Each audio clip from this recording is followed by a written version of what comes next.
श्री शिवाय नमस्तुभयम। आप सभी का एक बार फिर से आपके अपने YouTube चैनल ओम साधना टीवी पर हार्दिक स्वागत है। महादेव सदा आप सभी की रक्षा करें, आप सभी की मनोकामनाएं पूर्ण करें। आज शिव महापुराण कथा में आप सुनेंगे दम की कथा और साथ ही आप जानेंगे भगवान शिव के मंदिर में अनजाने में किए गए दीपदान से किस पुण्य की प्राप्ति होती है और जो भक्त सच्चे मन से श्रद्धा पूर्वक दीपदान करते हैं उसका क्या फल मिलता है। ये जानने के लिए कृपया आज की इस कथा को भी अंत तक जरूर सुनिएगा। श्री ब्रह्मा जी कहते हैं, हे देवर्षि नारद, तदंतर मैंने शब्द, तन्मात्रा आदि सूक्ष्म भूतों को स्वयं ही पंजीकृत करके अर्थात उन पांचों का परस्पर सम्मिश्रण करके उनसे स्थूल आकाश, वायु, अग्नि, जल और पृथ्वी की सृष्टि की पर्वतों, समुद्रों और वृक्षों आदि को उत्पन्न किया। कला से लेकर युग पर्यंत तक जो काल विभाग है उनकी रचना की है। मुनि, उत्पत्ति और विनाश वाले और भी बहुत से पदार्थों का मैंने निर्माण किया, परंतु मुझे उससे संतोष नहीं हुआ। तब साम शिव का ध्यान करके मैंने साधन परायण पुरुषों की सृष्टि की, अपने दोनों को, हृदय से भृगु को, सिर से अंगिरा को, ज्ञान वायु से मुनिश्रेष्ठ को, उदान वायु से को, समान वायु से वशिष्ठ को, अपान से कृतु को, दोनों कानों से को, प्राणों से दक्ष को, गोद से तुम को अर्थात देवर्षि नारद को, छाया से मुनि को तथा संकल्प से समस्त साधनों के साधन धर्म को उत्पन्न किया। हे मुनि श्रेष्ठ, इस तरह इन उत्तम साधकों की सृष्टि करके महादेव जी की कृपा मैंने अपने आप को कृतार्थ माना। तत्पश्चात संकल्प से उत्पन्न हुए धर्म मेरी आज्ञा से मानव रूप धारण करके साधकों की प्रेरणा से साधन में लग गए। इसके बाद मैंने अपने विभिन्न अंगों से देवता, असुर आदि के रूप में असंख्य पुत्रों की सृष्टि करके उन्हें भिन्न भिन्न शरीर प्रदान किए। हे मुनि ततंत्र, अंतर्यामी भगवान शंकर की प्रेरणा से अपने शरीर को दो भागों में विभक्त करके मैं दो रूप वाला हो गया। नारद आधे शरीर से मैं स्त्री हो गया और आधे से पुरुष। उस पुरुष ने उस स्त्री के गर्भ से सर्व साधन समर्थ उत्तम जोड़े को उत्पन्न किया। उस जोड़े में जो पुरुष था वही स्वयंभू मनु के नाम से प्रसिद्ध हुआ। स्वयंभू मनु उच्च कोटि के साधक हुए और जो स्त्री हुई वह क्षत्रुपा कहलाई। वह योगिनी और तपस्वी हुई। मनु ने वैवाहिक विधि से अत्यंत सुंदरी शत्रुपा का पानी ग्रहण किया और उससे वेथुन सृष्टि उत्पन्न करने लगे। उन्होंने क्षत्रुपा से प्रेव्रत और उत्तानपाद नाम के दो पुत्र और 3 कन्याएं उत्पन्न की। कन्याओं के नाम थे आकृति, देववती और प्रसूति। मनु ने आकृति का विवाह प्रजापति रुचि के साथ किया, मझली पुत्री देवती कर्दम को ब्याह दी और उत्तानपाद की सबसे छोटी बहन प्रसूति प्रजापति दक्ष को दे दी। उनकी संतान परंपराओं से समस्त चराचर जगत व्याप्त है। रुचि से आकृति के से यज्ञ और दक्षिणा नामक स्त्री पुरुष का जोड़ा उत्पन्न हुआ। यज्ञ के दक्षिणा से 12 पुत्र हुए। हे मुनि, कर्दम द्वारा देवभूति के गर्भ से बहुत सी पुत्रियां उत्पन्न हुई। दक्ष के प्रसूति से 24 कन्याएं हुई। उनमें से श्रद्धा आदि 13 कन्याओं का विवाह दक्ष ने धर्म के साथ कर दिया। मुनीश्वर, धर्म की उन पत्नियों के नाम भी सुनो। श्रद्धा, लक्ष्मी, धृति, तुष्टि, पुष्टि, मेधा, क्रिया, बुद्धि, लज्ज, शांति, सिद्धि और कीर्ति, ये सब 13 हैं। इनमें छोटी जो शेष 11 सुलोचना कन्याएं थी उनके नाम भी इस प्रकार हैं: सती, स्मृति, प्रीति, क्षमा, संगति, अनुसूया, ऊर्जा, स्वाहा तथा स्वधा, मुनि, पुलह, वशिष्ठ, अग्नि और पितृ। इन ख्याति आदि का पानी ग्रहण किया। भृगु आदि मुनि श्रेष्ठ साधक हैं। इनकी संतानों से चराचर प्राणी सहित सारी त्रिलोकी भरी हुई है। इस प्रकार अंबिकापति महादेव जी की आज्ञा से अपने पूर्व कर्मों के अनुसार बहुत से प्राणी असंख्य श्रेष्ठ द्विजों के रूप में उत्पन्न हुए। कल्प भेद से दक्ष के 60 कन्याएं बताई गई हैं। उनमें से 10 कन्याओं का विवाह उन्होंने धर्म के साथ किया। 27 कन्याएं चंद्रमा को विवाह दी और विधि पूर्वक 13 कन्याएं ने कश्यप के हाथों में दे दी। नारद, उन्होंने 4 कन्याएं श्रेष्ठ रूप वाले अर्थात अरिष्टनेमि को विवाह दी तथा भृगु, अंगिरा और को 2-2 कन्याएं अर्पित की। उन स्त्रियों से उनके पतियों द्वारा बहुसंख्यक चराचर प्राणियों की उत्पत्ति हुई। मुनि श्रेष्ठ दक्ष ने महात्मा कश्यप को जिन 13 कन्याओं का विधि पूर्वक दान दिया था उनकी संतानों से सारी त्रिलोकी भी आप थे। स्थावर और जंगम कोई भी सृष्टि ऐसी नहीं है जो कि संतानों से शून्य हो। देवता, दस्यु, दैत्य, वृक्ष, पक्षी, पर्वत तथा तृण, लता आदि सभी कश्यप पत्नियों से पैदा हुए हैं। इस प्रकार दक्ष कन्याओं की संतानों से सारा चराचर जगत व्याप्त है। पाताल से लेकर सत्य लोक पर्यंत समस्त ब्रह्मांड निश्चय ही उनकी संतानों से सदा भरा रहता है, कभी खाली नहीं होता। इस तरह भगवान शंकर की आज्ञा से ब्रह्मा जी ने भली भांति सृष्टि की पूर्व काल में सर्वव्यापी शंभु ने जिन्हें तपस्या के लिए प्रकट किया था तथा रुद्र देव ने त्रिशूल के अग्र भाग पर रखकर जिनकी सदा रक्षा की थी, वे ही सती देवी लोकहित का कार्य संपादित करने के लिए दक्ष के यहां प्रकट हुई थी। उन्होंने भक्तों के उद्धार के लिए अनेक लीलाएं कि इस प्रकार देवी शिवा ही सती होकर भगवान शंकर से विहाई गई, किंतु पिता के यज्ञ में पति का अपमान देखकर उन्होंने अपने शरीर को त्याग दिया और फिर उसे ग्रहण नहीं किया। वे पाने परम पद को प्राप्त हो गई। फिर देवताओं की प्रार्थना से ही वे शिवा पार्वती रूप में प्रकट हुई और बड़ी भारी तपस्या करके पुनः भगवान शिव को उन्होंने प्राप्त कर लिया। मुनीश्वर इस जगत में उनके नाम अनेक प्रसिद्ध हुए। उनकी कालिका, चंडिका, भद्रा, चामुंडा, विजया, जया, जयंती, भद्रकाली, दुर्गा, भगवती, कामाख्या, कामदा, अंबा, मृणानी और सर्व मंगला आदि अनेकों नाम है जो भोग और मोक्ष दोनों ही देने वाले हैं। ये सभी नाम उनके गुण और कर्मों के अनुसार हैं। मुनि श्रेष्ठ, इस प्रकार मैंने सृष्टि क्रम का तुमसे वर्णन किया है ब्रह्मांड का। ये सारा भाग भगवान शिव की आज्ञा से मेरे द्वारा रचा गया है। मैं विष्णु तथा रुद्र, ये तीन देवता गुणभेद से उन्हीं के रूप बतलाए गए हैं। वे मनोरम शिवलोक में शिवा के साथ स्वच्छंद्र विहार करते हैं।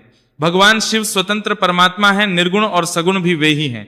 श्री सूत जी कहते हैं, हे मुनिश्रु, ब्रह्मा जी की ये बात सुनकर नारद जी ने विनय पूर्वक उन्हें प्रणाम किया और भगवान भक्त वत्सल भगवान शंकर कैलाश पर्वत पर कब गए और महात्मा कुबेर के साथ उनकी मित्रता कब हुई, परिपूर्ण मंगल विग्रह महादेव जी ने वहां क्या किया, ये सब मुझे बताइए। इसे सुनने के लिए मेरे मन में बड़ा कौतूहल है। तब ब्रह्मा जी कहने लगे, नारद सुनो, चंद्रमौली भगवान शंकर के चरित्र का वर्णन करता हूं कि वे कैसे कैलाश पर्वत पर गए और कुबेर की उनके साथ किस प्रकार मित्रता हुई, ये सब बताता हूं। काम्पेली नगर में यज्ञदत्त नाम से प्रसिद्ध ब्राह्मण रहा करते थे, जो कि बड़े थी। उनका एक पुत्र हुआ जिसका नाम गुणनिधि था। वो बड़ा ही दुराचारी और जुआरी हो गया था। पिता ने अपने उस पुत्र को त्याग दिया। वो घर से निकल गया और कई दिनों तक भूखा प्यासा भटकता रहा। एक दिन वह नैवेद्य चुराने की इच्छा से, अर्थात जो शिवलिंग पर चढ़ाए गए फल आदि होते हैं, भोग होता है, उसे कहते हैं, इस इच्छा से वह एक शिव मंदिर में गया। वहां उसने अपने वस्त्र को जलाकर उजाला किया। ये मानो उसके द्वारा भगवान शिव के लिए किया गया दीपदान हो। इसके बाद वह में पकड़ा गया और उसे प्राण दंड मिला। अपने कुकर्मों के कारण वे यमदूतों द्वारा बांधा गया। इतने में ही भगवान शंकर के पार्षद वहां आ पहुंचे और उन्होंने उसे उनके बंधन से छुड़ा दिया। शिवगणों के संगम से उसका हृदय शुद्ध हो गया था। अतः वह उन्हीं के साथ तत्काल शिवलोक में चला गया। वह सारे दिव्य भोगों का उपभोग तथा उमा महेश्वर का दर्शन करके कालांतर में वह कलिंग राज अरिंदम का पुत्र हुआ। वह उसका नाम था दम। वह नित्य निरंतर भगवान शिव की सेवा में लगा रहता था। बालक होने पर भी दूसरे बालकों के साथ शिव जी का भजन किया करता था। वह क्रमशः युवावस्था को प्राप्त हुआ और फिर पिता के परलोक गमन के बाद राज सिंहासन पर बैठा। राजा दम बड़ी प्रसन्नता के साथ सब और शिव धर्मों का प्रचार करने लगे। भोपाल दम का दमन करना दूसरों के लिए सर्वथा कठिन था। हे ब्राह्मण, समस्त शिवालयों में दीप दान करने के अलावा वे दूसरे किसी धर्म को नहीं जानते थे।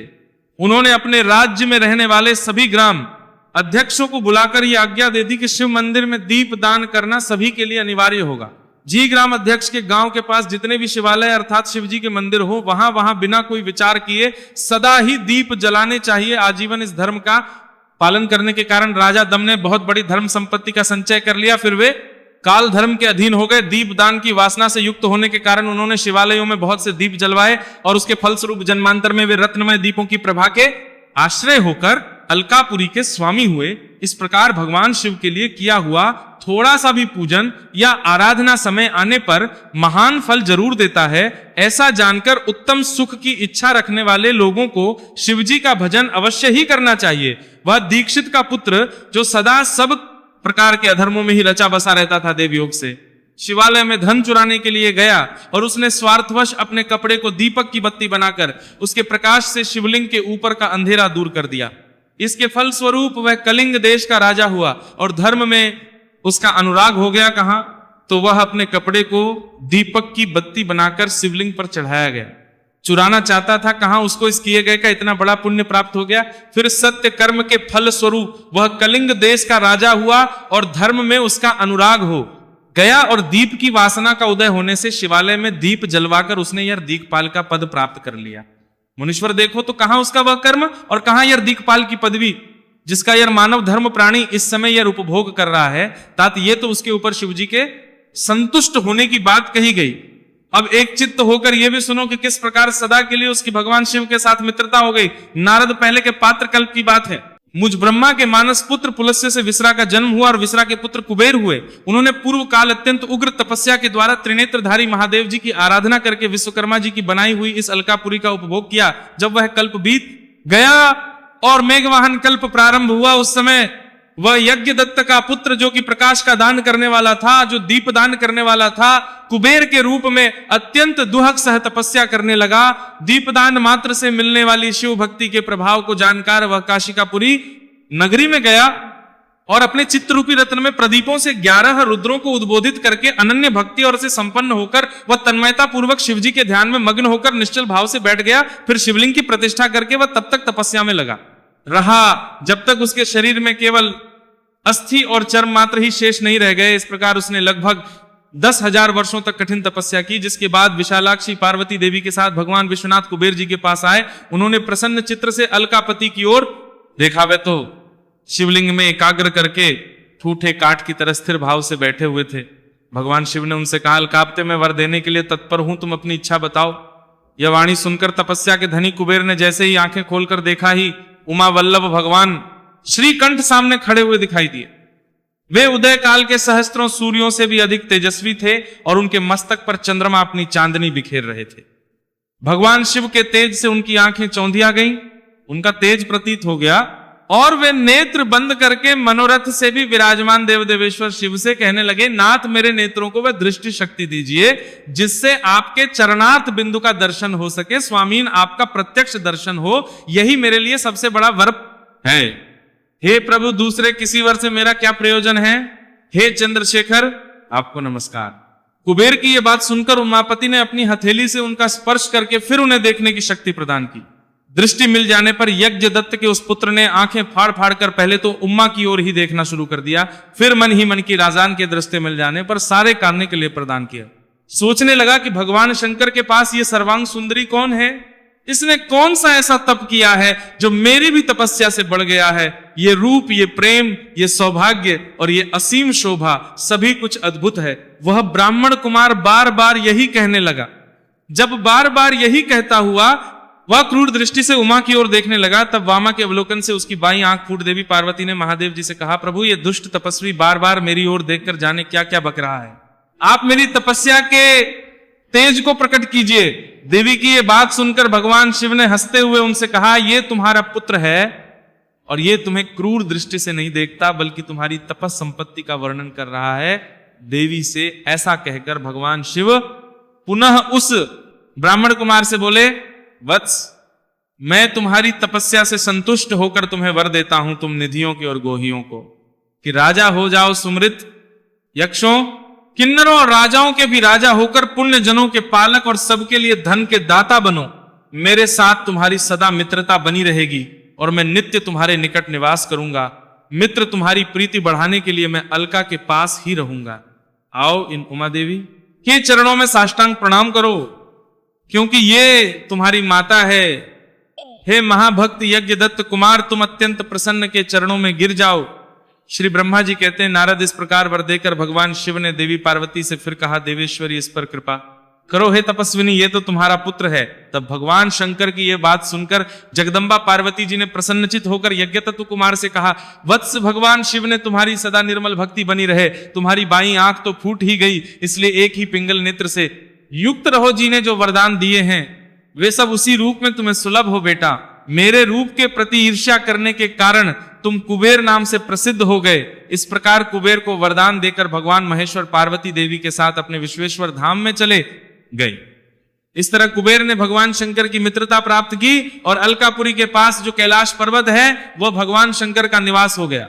श्री ब्रह्मा जी कहते हैं, हे नारद, हे मुनि, कुबेर के तपोबल से भगवान शिव का जिस प्रकार पर्वत श्रेष्ठ कैलाश पर शुभागमन हुआ, वह प्रसंग भी सुनो। वर देने वाले विश्वेश्वर शिव जब उन्हें निधिपति होने का वर देकर अपने उत्तम स्थान को चले गए, तब उन्होंने मन ही मन इस प्रकार विचार किया, ब्रह्मा जी के ललाट से जिनका प्रादुर्भाव हुआ है तथा जो प्रलय का कार्य संभालते हैं वे रुद्र मेरे पूर्ण स्वरूप हैं, अतः उन्हीं के रूप में मैं गोहियों को के निवास स्थान कैलाश पर्वत को जाऊंगा।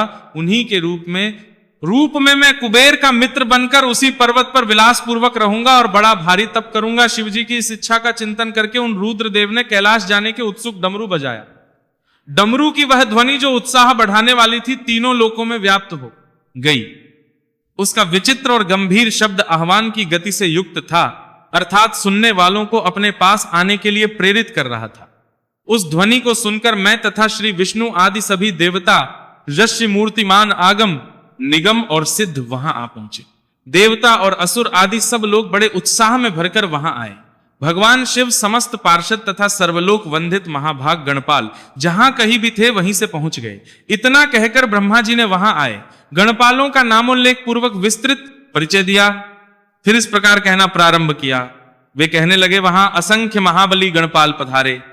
वे सब के सब सहस्त्रों भुजाओं से युक्त थे और मस्तक पर जटा का मुकुट धारण किए हुए थे। सभी चंद्रचूर्ण, नीलकंठ और त्रिलोचन थे। हार, कुंडल तथा मुकुट आदि से अलंकृत थे। वे मेरे श्री विष्णु के तथा इंद्र के समान तेजस्वी जान पड़ते थे। अणिमा आदि 8 सिद्धियों से घिरे थे तथा करोड़ों सूर्यों के समान उद्दासित हो रहे थे। उस समय भगवान शिव ने विश्वकर्मा को उस पर्वत पर निवास स्थान बनाने की आज्ञा दी। अनेकों भक्तों के साथ अपने और दूसरों के रहने के यथा योग्य आवास तैयार करने का आदेश उन्हें दिया। हे मुनि, तब विश्वकर्मा ने भगवान शिव की आज्ञा अनुसार उस पर्वत पर जाकर शीघ्र ही नाना प्रकार के ग्रहों की रचना की। फिर श्री हरि की प्रार्थना से कुबेर पर अनुग्रह करके भगवान शिव स्वानंद कैलाश पर्वत पर गए। उत्तम मुहूर्त में अपने स्थान में प्रवेश करके भक्त वत्सल परमेश्वर शिव ने सबको प्रेम दान दे स्नात किया। इसके बाद आनंद से भरे श्री विष्णु आदि समस्त देवताओं, मुनियों और सिद्धों ने भगवान शिव का प्रसन्नता पूर्वक अभिषेक किया। हाथों में नाना सभी ने क्रमशः उनका पूजन किया और बड़े उत्सव के साथ उनकी आरती उतारी। हे मुनि, उस समय आकाश से फूलों की वर्षा हुई जो मंगल सूचक थी। सब और जय जयकार और नमस्कार के शब्द गूंजने लगे। महान उत्साह चारों तरफ फैला हुआ था जो सबके सुख को बढ़ा रहा था। उस समय सिंहासन पर बैठकर श्री विष्णु आदि सभी देवताओं द्वारा की हुई यथोचित सेवा को बारंबार ग्रहण करते हुए भगवान शिव बड़ी शोभा पा रहे थे। देवता आदि लोगों ने सार्थक और प्रिय वचनों द्वारा लोक कल्याणकारी भगवान शंकर का पृथक पृथक स्तवन किया। सर्वेश्वर प्रभु ने प्रसन्न चित्त से यह स्तवन सुनकर उन सभी को प्रसन्नता पूर्वक मनोवांछित वर और अभीष्ट वस्तुएं प्रदान की। हे मुनि, तदंतर श्री विष्णु के साथ में तथा अन्य सब देवता और मुनि मनोवांछित वस्तु पाकर आनंदित होकर भगवान शिव की आज्ञा से अपने अपने धाम को चले गए। वे शिव जी की आज्ञा से प्रसन्नता पूर्वक अपने स्थान को गए। फिर वे भगवान शंभु जो सर्वथा स्वतंत्र रहे, योग परायण और ध्यान तत्पर होकर पर्वत प्रवर कैलाश पर रहने लगे। कुछ काल बिना पत्नी के ही बिताकर परमेश्वर शिव जी ने दक्ष कन्या सती को पत्नी के रूप में प्राप्त किया। हे देवर्षि, फिर वे महेश्वर दक्ष कुमारी सती के साथ विहार करने लगे और लोकाचार परायण होकर सुख का अनुभव करने लगे। हे मुनेश्वर, इस प्रकार मैंने तुमसे यह रुद्र के अवतार का वर्णन किया है, साथ ही उनके कैलाश पर आगमन और कुबेर के साथ मित्रता का प्रसंग भी सुनाया है। कैलाश के अंतर्गत होने वाली उनकी ज्ञान वर्धनी लीला का भी वर्णन किया, जो कि इस लोक और परलोक में सदा संपूर्ण मनोवांछित फलों को देने वाली है। जो एकाग्रचित होकर इस कथा को सुनता या पढ़ता है वह इस लोक में भोग पाकर परलोक में मोक्ष लाभ करता है। भोले शंकर भगवान की जय। इसके आगे जो कुछ भी हुआ बहुत ही रोचक है, बहुत ज्ञानवर्धक है और आपने ऐसी कथाएं कभी नहीं सुनी होंगी। इसलिए अगले अध्याय के अनुसार भी जरूर कीजिएगा।